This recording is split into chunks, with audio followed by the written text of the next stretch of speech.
Hi, and welcome to our usual Project Glow Sunday night self-care session. Thank you so much for joining me this evening. And thank you so much for all your questions. This week has been an amazing participation level. I've so enjoyed all your questions because, I teach this stuff all day long and I have so much to give and I so desperately want to make this world relevant to you. So thank you so much for all the questions that you've gotten my way via the private messaging, comments on the Facebook Lives. It is just so incredibly helpful for me to hear exactly what you're going through and then also how I can tailor this work to your needs, because there is no such thing as a silly question. If you're thinking about something, you're struggling with something, you're going through something, please let me know so that we can share this information for everyone, because we're all in this together. And as you've heard me say a lot of times before, self-love is not something you were ever taught. So, all of us, we read these beautiful posts on Facebook and it says, just love yourself. And it's like, yeah, but how? It's all about the how, because the how, if you're incredibly lucky, is something that should have happened for you when you were a child between the ages of 3 and about 6. But for most of us, we just didn't have the ideal surroundings. And that does not mean that anything really traumatic happened. But there may have been money problems. Maybe you were one of many siblings. Maybe there were health problems for you or your family. Most of us just didn't get the process, the psychological processes that we ideally need to arrive in adulthood with a solid set of self-care and self-love values. We just didn't get it. So the good news is there's no problem. You can learn it at any time, but it is something you have to learn, like learning to drive a car. It's just something that you have to learn step by step by step by step. Also, the other thing that I talk about a lot, and you've heard me mention a lot, is a lot of personal development has gotten in this place where I call pond skating. They just kind of skim the top of the edge of it. Just love yourself, buy yourself a couple of flowers, go to the spa for a day. And I go, it's just not going to cut the mustard, is it? Self-love is about everything you do and how you do it. It is at the very core of who you are. That cannot be fixed on one Facebook Live, one video, one book, one course. This is stuff that you need to take on and actually commit to. It's like eating healthy or working out. When you stop doing it, it stops working. So the same thing. But first of all, just like eating well and going to the gym, you had to learn about it. And that's the same thing with self-love. So tonight's topic, and thank you so much for joining me here. I love these sessions. I love the interaction. I love making this real and relevant for you. So tonight is a lovely question by one of you gorgeous ladies, and she asked me, how do I get real and lasting self-acceptance? So we spoke a little bit about it when she posted the question to me, and she said real, she really wanted it to know in her soul that it was really genuine, not just do what she said, doing affirmations and looking in the mirror and kind of fake self-accepting herself. So she talked a lot about, how she's got all of these tools in terms of affirmations and things, writing herself little notes and looking in the mirror. And she said she just feels like she's fake doing it. Now, a lot of personal development will say that you need to fake it till you make it. And I say, no, because your brain isn't stupid.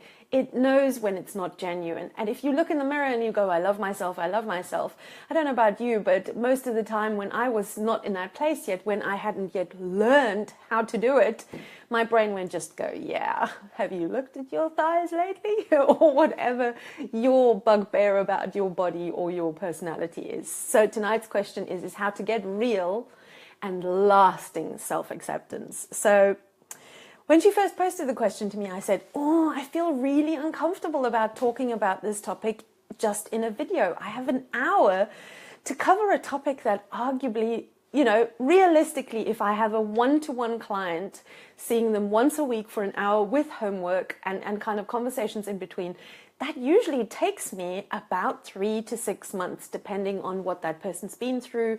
And also a lot about what else they've been indoctrinated by. So there has to be a lot of unlearning before we can learn some other things. And she said, yeah, but please, can you still give me an overview?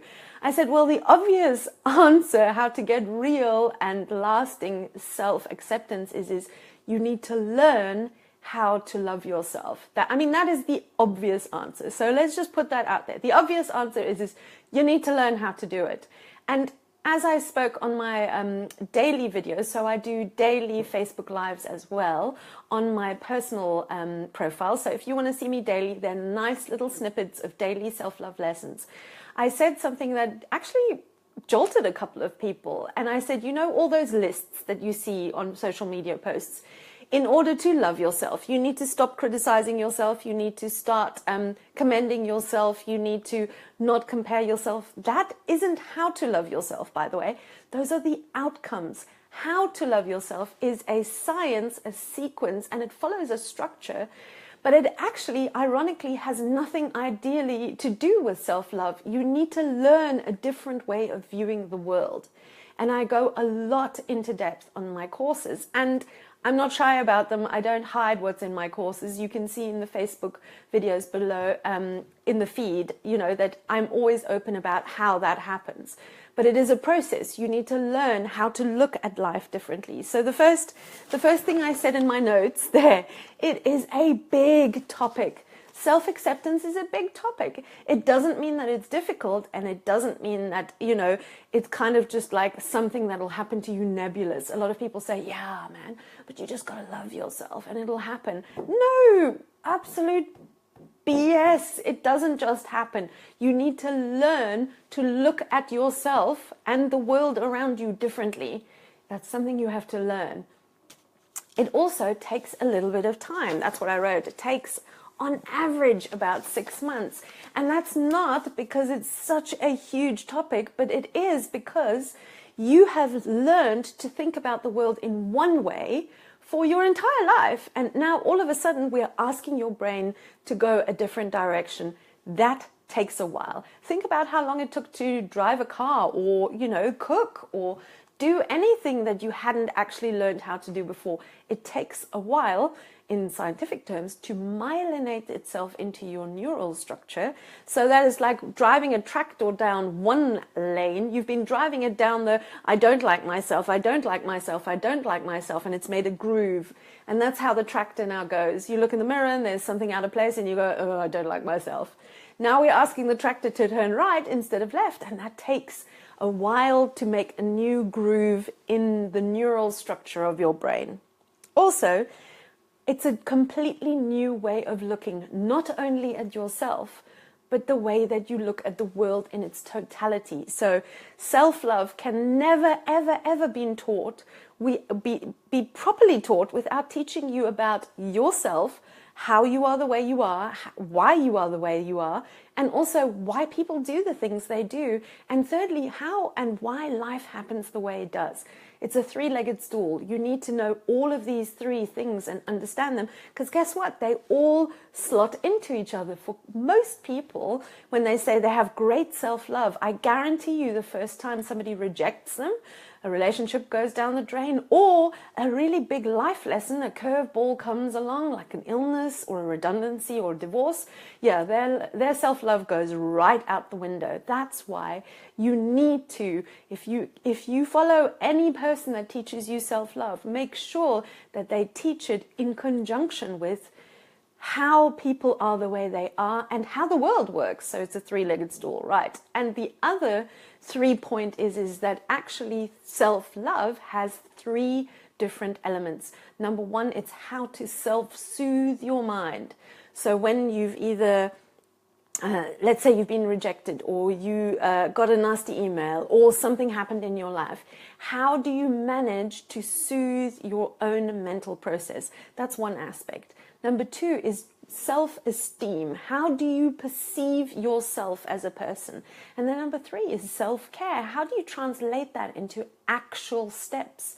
So most people only kind of very easily skim the top of the self-love topic, like, you need to, buy yourself something nice to wear, and it just doesn't work that way. You need to dive right down into the core of you, who you are, your childhood, your past, your baggage, your trauma, your triggers, all of these, we need to lay them out and really look at the depth of who you are, because, well, self-love is at the core of who you are, but it's also at the core of your life. It's how you conduct your relationships. It's how you date. It's how you manage your finances. It's how you look after yourself in terms of fitness, in food, how you absolutely approach everything in your life. So those are kind of like the top notes that I did, is it's a big topic. I'm not going to be able to give you a little red pill or a 5-step plan. It takes a while, but what it does involve is you learning a new way of looking at yourself, because self-acceptance isn't something you do. It's something that comes naturally once you have learned how to love yourself.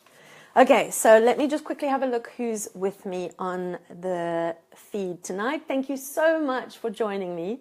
I'm just going to look in. If you have any questions about this topic, please, please, please ask me in the comments below, and then I can immediately address them in today's live. And also, if you don't want to ask out in public open, you can always send me a private message. Right now, I'll be able to see it, or you can send it to me afterwards as well. Great. Alrighty. Let's crack on with this. Okay, so what I have done is I have shown you a list of the 7 things that have come out of the outcome of when people love themselves. So I'm going to talk around the topic. There is no such thing as do this, do this, do this, do that, and you will have lasting acceptance. What does happen is when you learn how to love yourself, and that is a step-by-step process that's in my course, and I'm not just saying that to sell you my course, excuse me, it's that it has to be learned in a sequence on how to look at the world. And I teach that in something called the 12 core life lessons. You need to learn the 12 core life lessons of how to see yourself and the world in balance. But what I can show you today and in an hour is the outcome. So what I wrote, I completely love and accept myself. What happens when I completely love and accept myself? When I've learned how to completely love and accept myself, what happens very naturally, and this is the number one most important thing, and I'm going to just highlight it with a great big pen, is when I completely love and accept myself, I also do that when I don't. So I came through this list of these 7 outcomes by asking my kind of like top bunch of clients, people who have gone through all the work with me and have gotten to a state of self-love, and ask them how they evaluated the process. And we asked a whole bunch of people when they came out of the course, what they now found is different and what they now do differently. So I can show you tonight how people do things differently once they've reached a stage of self-love. Once they've learned how to love themselves, what is then different at the end of it?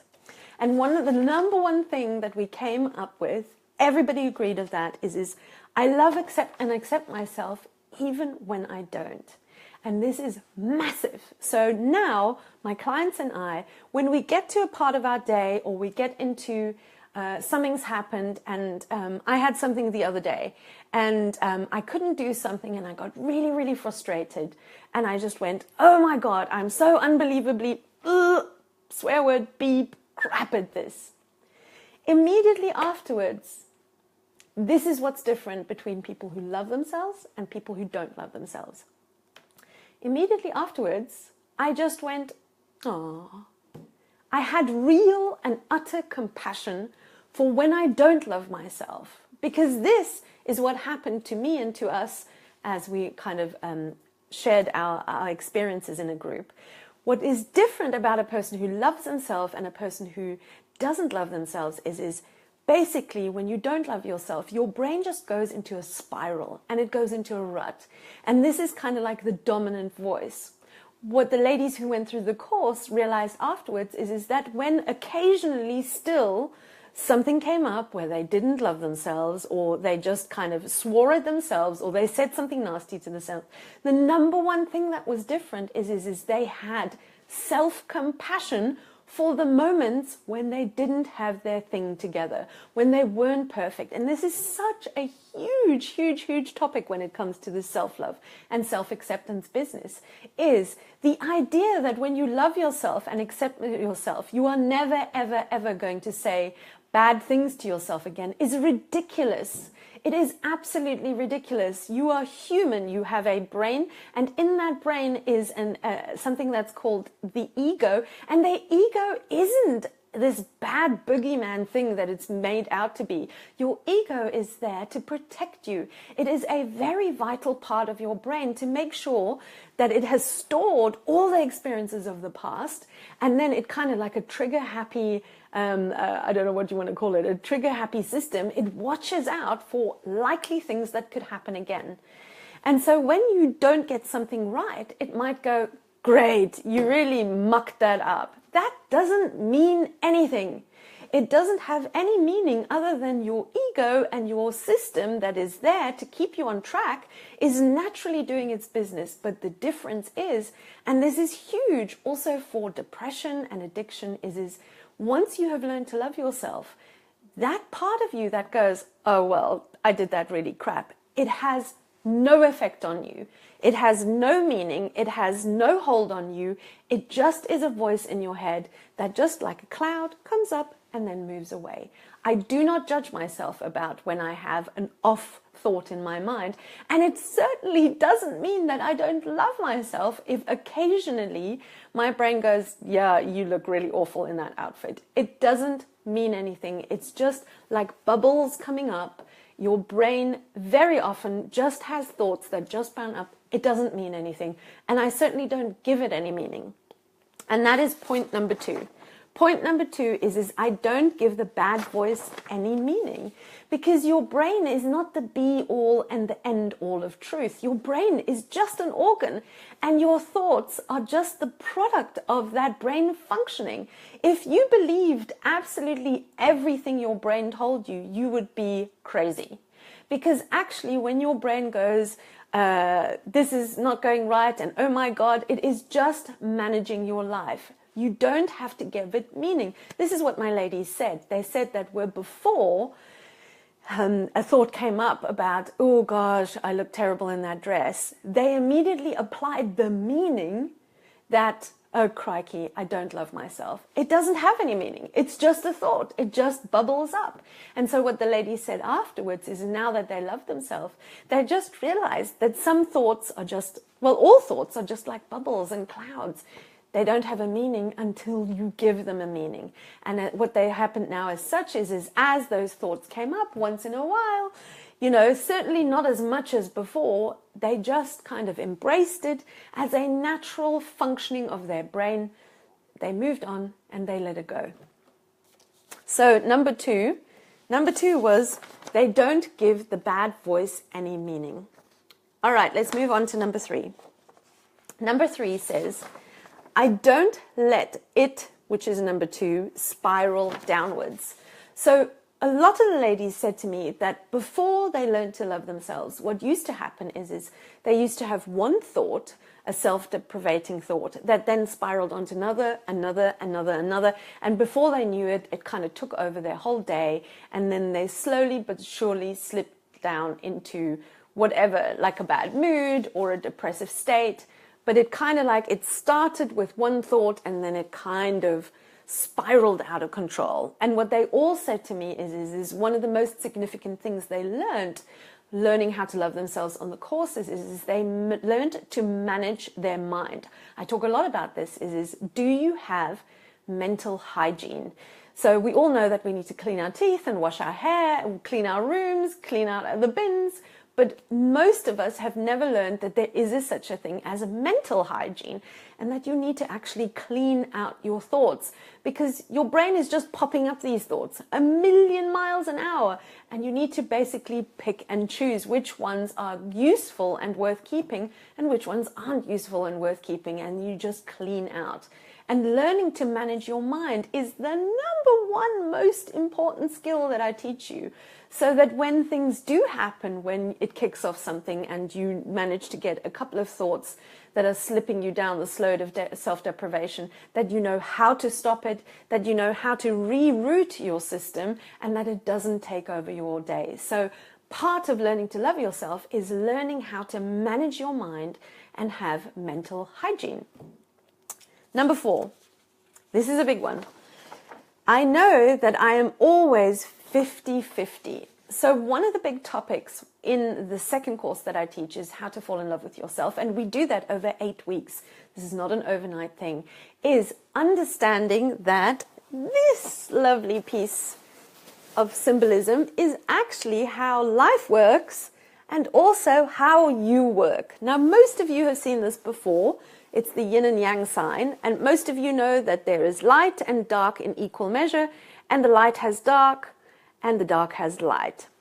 And this applies to your system and your beauty as well, because I know that I, as a human being, have 50% light and 50% dark, and that is perfect for my growth and my evolution.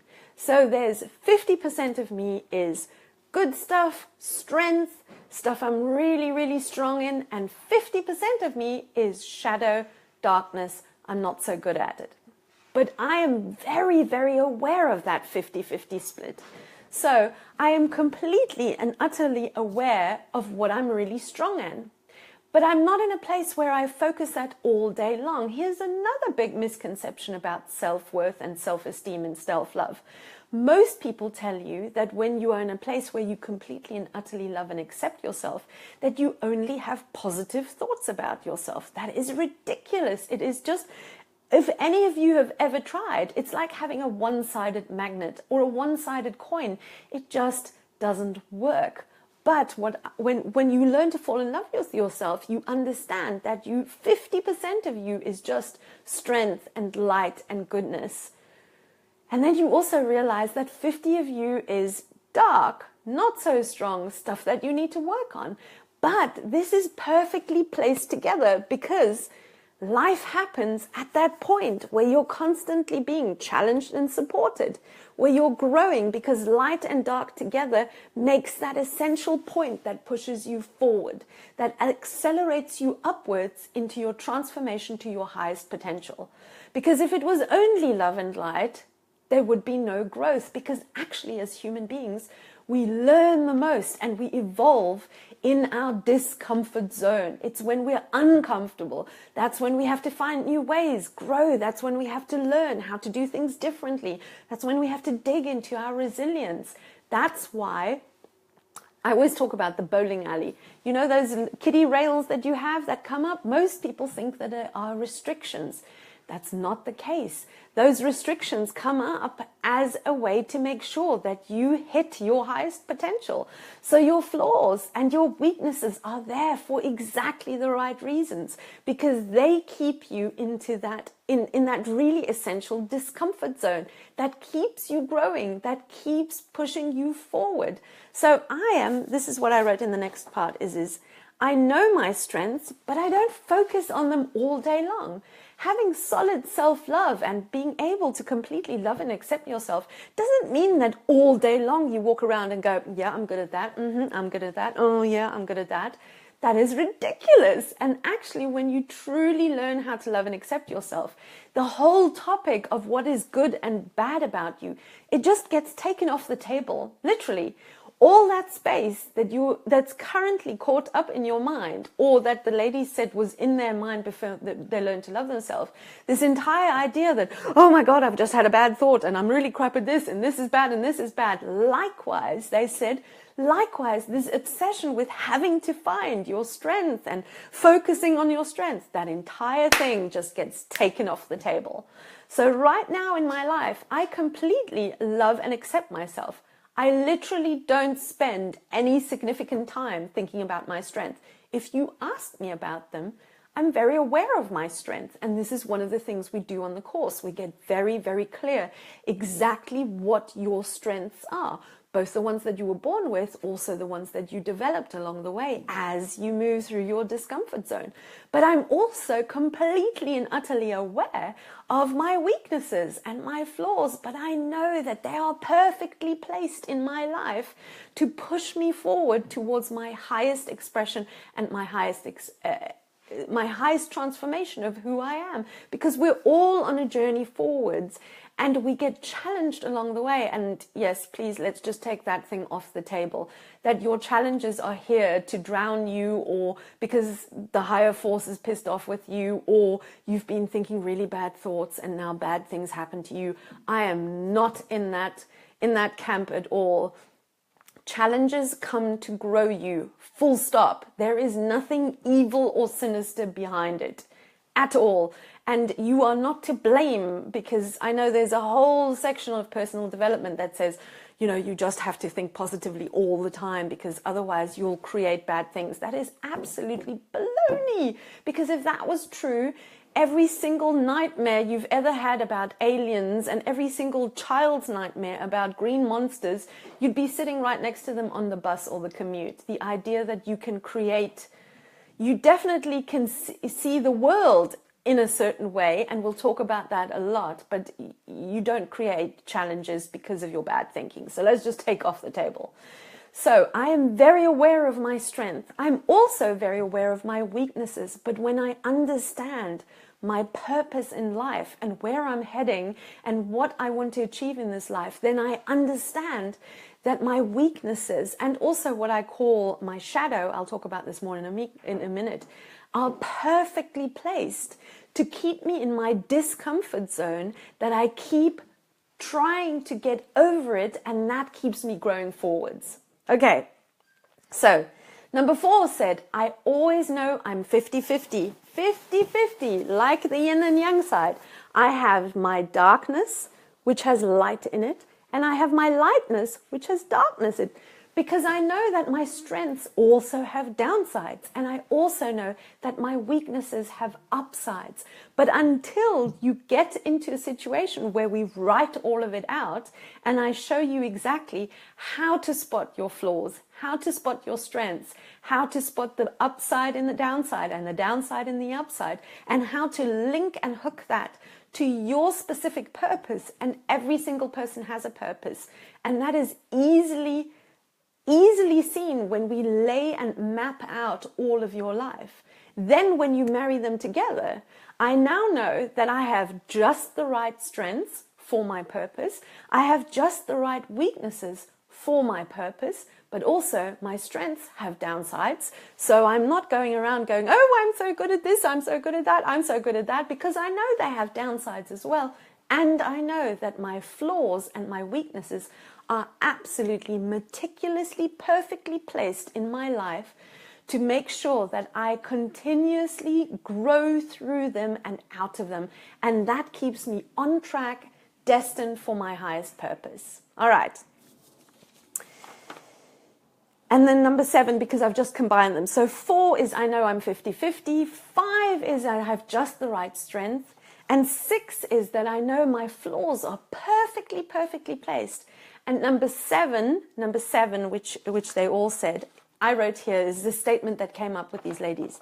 I embrace my shadow as my lifelong learning curve, as it always keeps me growing in exactly the right way. So I talk a little bit about the differences between your flaws and your shadow. So your shadow is kind of like a thread that goes throughout your whole life. Something that is always like a monkey on your back, is always going to be there. That's something that you're always going to have to work on. I'm going to share with you mine. So the 2 thoughts that come up in my system and have always been there my whole entire life is can I do this on my own? without the support of anybody else? So can I make the most out of myself?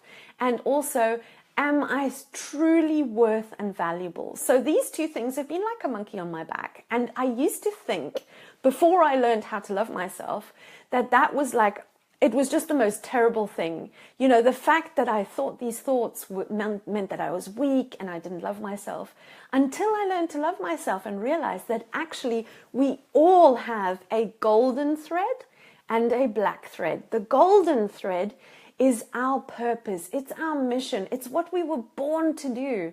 The black thread is the monkey on our back, the shadow that is always going to be there. But here's the interesting thing.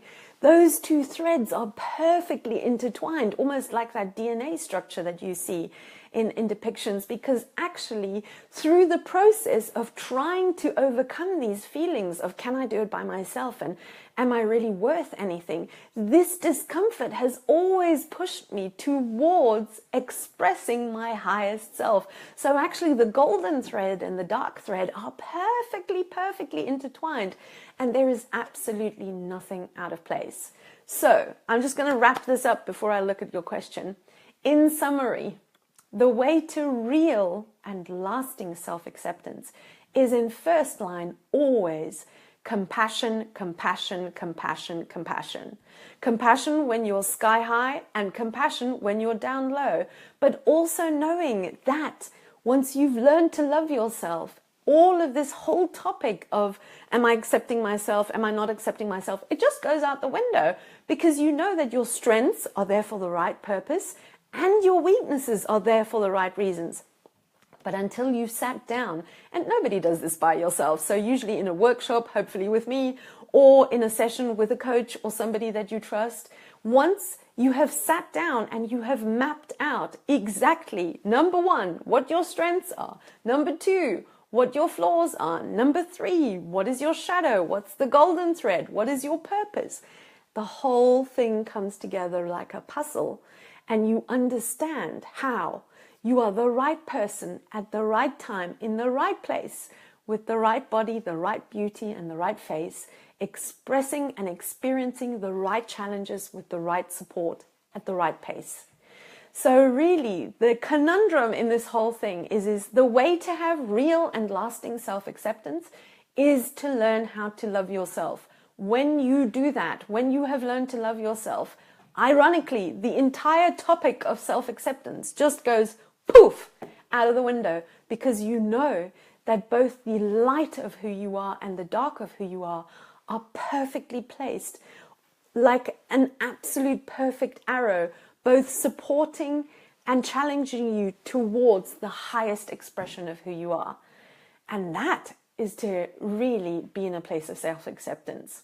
All right, so I'm just going to have a look at your questions and see where we are at. I know that this is a completely and utterly different way of looking at self-acceptance, but let me just check here what you're saying. Have a look here. Okay, thanks, Jolene. You said, I find it difficult to make a list of my strengths. Any tips? Absolutely great questions. So, your strengths, I generally find that they are in two categories. Generally, they are the things that you think you're good at, and then also the way other people perceive you. So a lot of the times, other people will see stuff about you that you don't see for yourself, because naturally the things that you do for yourself, you just naturally do.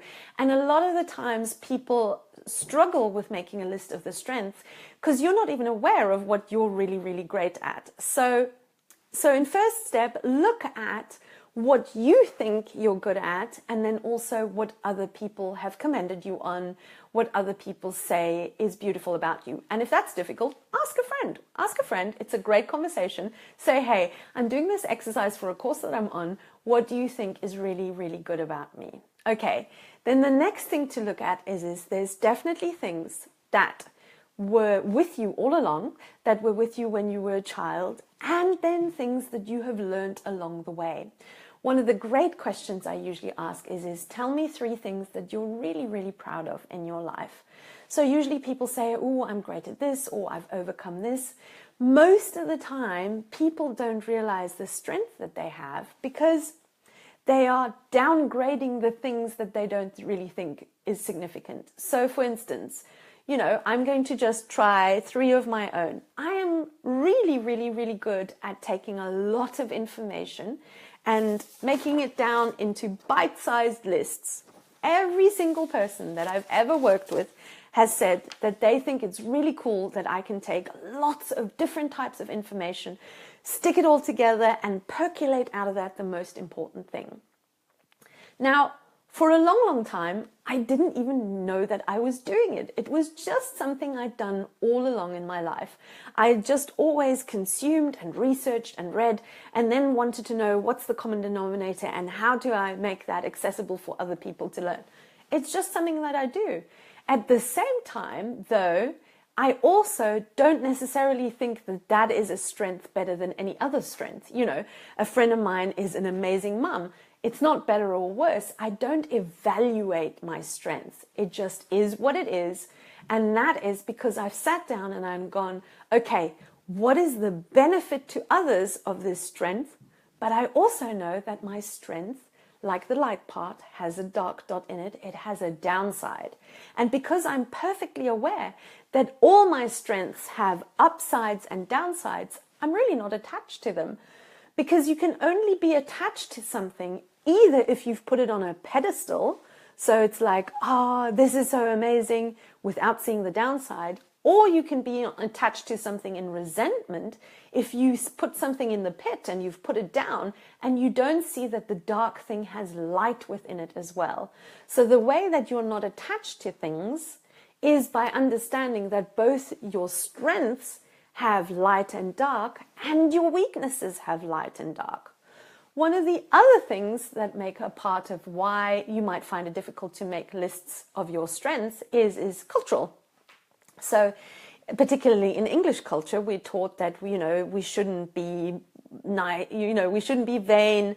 We generally don't talk about ourselves. It can be cultural, but it can also be gender-based, because in today's society, still in 2017, women are generally supposed to be perceived to be quiet and not boisterous. And there's so many books written about it that as soon as you're a woman who's in her strength, you might be labeled a diva or a bitch or something like that. So there's part of that as well. Most of the time, though, when you make a list of your strengths, most people just accept that it should come out of them. I tell you is make a list, stick it on the refrigerator, and get absolutely everybody to just add to it.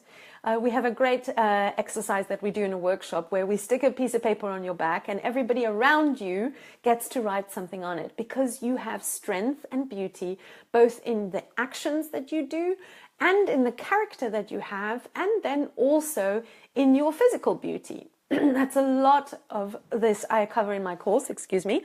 A lot of it I cover in my course is that there's different type of strengths, because every single human being has that 50-50 split. There's not a single person on this planet who is only light. We all have our weaknesses and our shadows, because they are there to make us uncomfortable enough to grow. So I hope that gave you a little bit of an insight into why you struggle making a list, because generally you will have a meaning or a attachment to that. So as soon as you say to yourself, I'm going to take a piece of paper, I'm going to sit down to write a list of my strengths, something will pop up in your head. As I said, that can be cultural, that can be gender conditioning. It can also be maybe something in your childhood where you were told not to be ostentatious, not to be so boisterous, not to be so outgoing. But also, if you feel somewhere in your system that actually being self-depreciating is actually a better way to be safe in society, then we need to go look at that. So actually your beliefs about yourself are really, really important. But also, I would just ask yourself is why do you find it difficult to make a list of your strengths? Because it means that there's an attachment about it somewhere along the way, and that your mind has made a meaning of what it means to make a list of your strengths. Maybe in your brain it means that you're being, you're being vain or you're being selfish. I don't know until I sit down with you exactly and specifically why your brain thinks it's difficult to make a list of your strengths.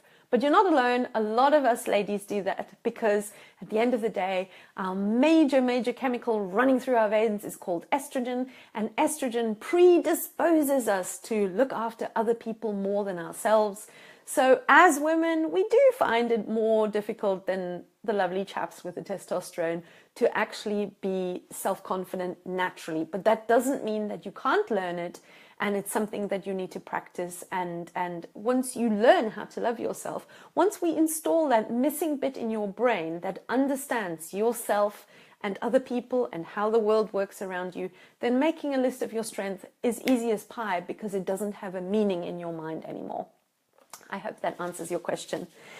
All right, that is pretty much all I have for today. So thank you so much. The only thing I still want to give to you tonight is please join me on my personal Facebook page, Stephanie Burton. I do daily love lessons every single day.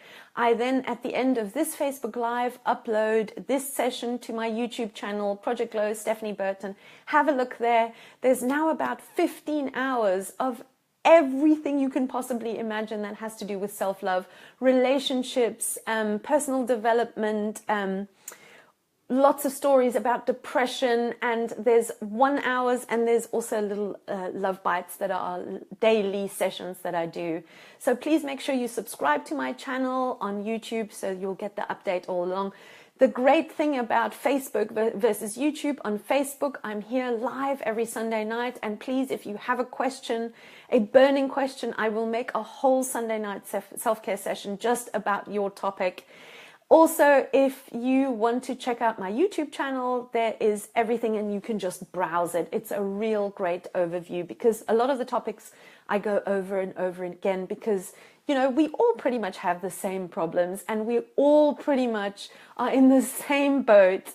And, you know, the one thing that just isn't so obvious in today's age anymore, when you look at women historically, you know, we all used to live together. We all used to grow our food together and raise our children together. And we all, I'm sure you've heard of this, as time goes by, when you live with women, we all had our cycles together and we learned from each other and we supported each other. So please, please, please share this with somebody that you know needs to hear this, or you want to give them the gift that they maybe can't give them themselves.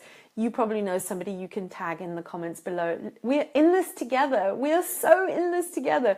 We have got to stick together because in today's age, you know, as women, I always say there's so much stacked against us. There is cultural conditioning, you know, that says women have to be a certain way. Then the media, oh my God, okay, so the media is just a business, but you know, their business runs on making you feel bad about themselves. Because guess what? When you feel bad about yourself, that's when you buy their clothes and their creams and their makeup, you know.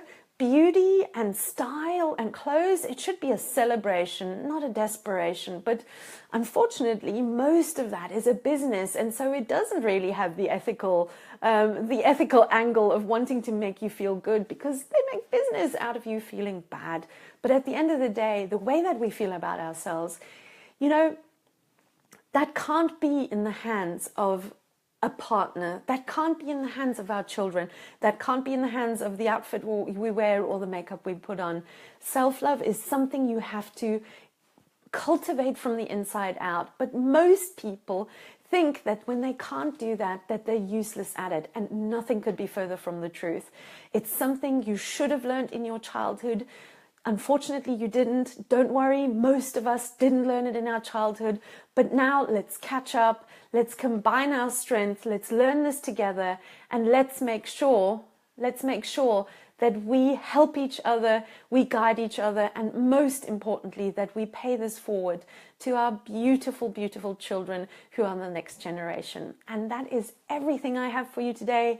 Check me out on my personal Facebook page, Stephanie Burton, for the daily live sessions. Please, please, please go check out my YouTube channel and make sure you subscribe. I'm adding stuff to that daily, and you can browse it. So whenever you want to know something about emotions, relationships, you know, the whole gamut. My vision and my passion is that I no longer want you to be in a place where something really difficult happens to you and you have to wait for days or weeks to see a coach or a therapist. I want you to be able to go onto my Facebook, my YouTube, my Instagram, and my website and just have immediate help and immediate access. Because you know what?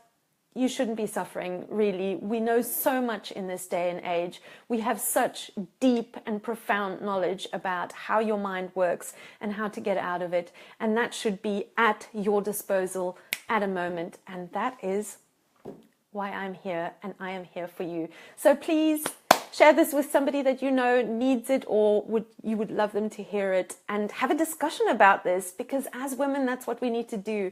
We take in the learning and then we talk about it and we digest it and we hear different people's angles and views and also experience. This is what's really different in women's circles is we learn so much from each other's experience. Thank you so much. Let me know if you have any questions and I'll dedicate a whole Sunday night self-care session to it. Thank you so much for being here with me tonight, and do a little something nice for you. Have a bath or a foot rub or just something yummy, and take care of yourself until I see you the next time. Bye bye from me.